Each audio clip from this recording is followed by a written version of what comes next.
All right, let's get to this. You guys have been patiently waiting. You see in the background. So screenwriter Rich Ronat and actress Laura Vale, they've had great Hollywood careers with credits like Grand Isle and Desperate Housewives.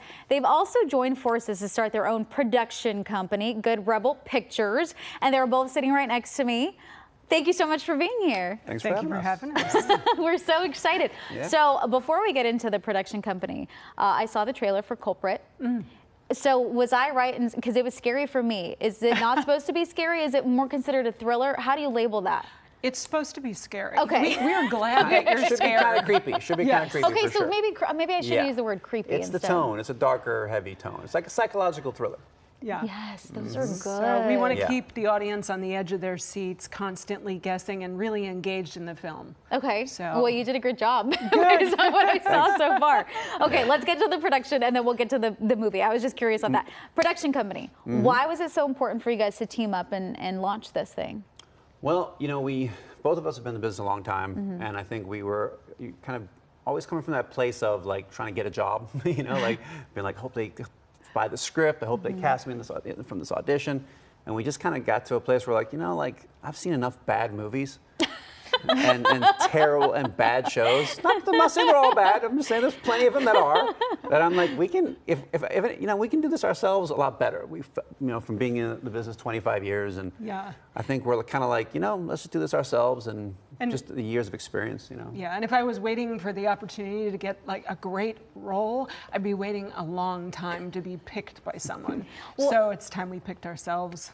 You should absolutely pick yourself every single time. But what you were saying about you've seen a lot of bad movies, I feel like that's why we've hit that moment in time where we're seeing a lot of reboots, right? We're seeing so many reboots, and you know. Yeah. I think that's also a financial choice by big studios because they wager so much money now on film, so they're scared. So they say, well, if this formula worked, we'll do it again. We'll bring in that audience. And so they really consult with more marketing teams rather than the creatives themselves. So, you know, we said, well, we want to have the creative control or more of it. Yeah. Which I love. I mean, you might as well be in control of your own destiny and your own projects, right? Absolutely, yeah. And you know, with obviously the strikes that we had, writer strike, the union strike, it's been difficult for people to get jobs. Now you're taking everything, you know, for yourselves. You know, you're doing the production, you're acting in it and all that stuff.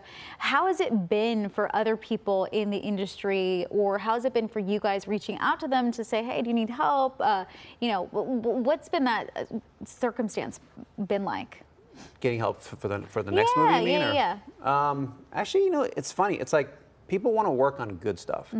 Like even if the pay is a little bit less, they'll work for you and they'll put their heart and soul into it. And I think a lot of people like think the crew doesn't care about a product, and they do. You know, from everyone, from the PA to everybody.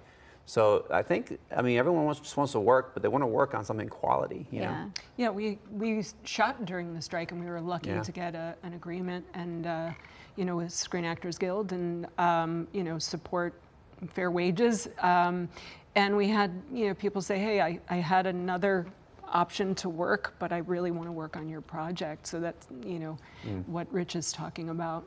Yeah, it has been hard for sure, because I think that they're just making so much less independent film, and I think that's kind of sad because we're just not seeing more diverse voices come out in telling stories, you know. My producer said I basically talked your ears off, so let's get to Culprit. Tell me a little bit about. No, it's my fault. I was intrigued. Tell me about Culprit. Culprit is a story about a guy who gets out of prison after 27 years, and he originally went in for the murder of a 9-year-old girl. And her older sister never really believed he did it. Her older sister, played by Laura Vale, and she helps get him out of prison. And then when he gets out, they kind of partner up to try to find out who the real killer is. And then about 3 days after, another girl gets murdered in the same exact way. And you're like, oh, did he do it? Did he not? Oh, it's one of those. Yeah, and you won't know until the last frame of the movie. I knew it would keep you on the edge of your seat. Yeah, those are the best. Yeah, it's fun. What was it like playing your character? It was haunting. I was listening to true crime for many months, and I would come home to him like, The house is bugged. The house is bugged. So people aren't what they seem. He's like, I think you might want to take it easy on the true Yeah, crime. like lay off on the You true know, crime. I wanted to see what it was like for real families who had lost a loved one, because there are many Especially with out children, there, yeah. and children are obviously a touchy subject. But it paid off because it was very haunting, and I really kind of had to go in and out of character and make sure that I led my normal life, kind of with reality. I could see and how then- that could be difficult. Yeah, because we filmed over a very long period of time. So And we rehearsed for a month before we shot, Yeah. too, which was awesome. So Yeah. we're really, Great. actors are really comfortable, and Yeah. she's really fantastic in it. I So- can tell. it was. Where can people catch it? So we are premiering at the Dances with Films Film Festival, June 21st this month, At on a the- Friday at 9:30 p.m. At the iconic Man's Chinese Man's Theater. Chinese Theater. Or TLC it's called now. Yes. Hollywood Boulevard. Tender Loving Care Chinese Theater. That's amazing. Yeah, it's cool. Congratulations. Yeah, we're on the second night, and then we're still figuring out distribution, so it'll come out to the general public later on at some point. We don't know when though. And That's it's great. open to the public. Yeah, so Oh, please wonderful. come Yeah, to, they can buy a come to ticket. the film festival, Dances with Films Film Festival. That's wonderful. Called. Thank you both so much for being here. Yeah, I thanks so much really for having us. appreciate it. Thank you. All the insight is always so cool. I can't wait to see it too. By the way, Yeah. you might see me there. Come. Yeah, There please. you go. It'd be great. Perfect. Okay.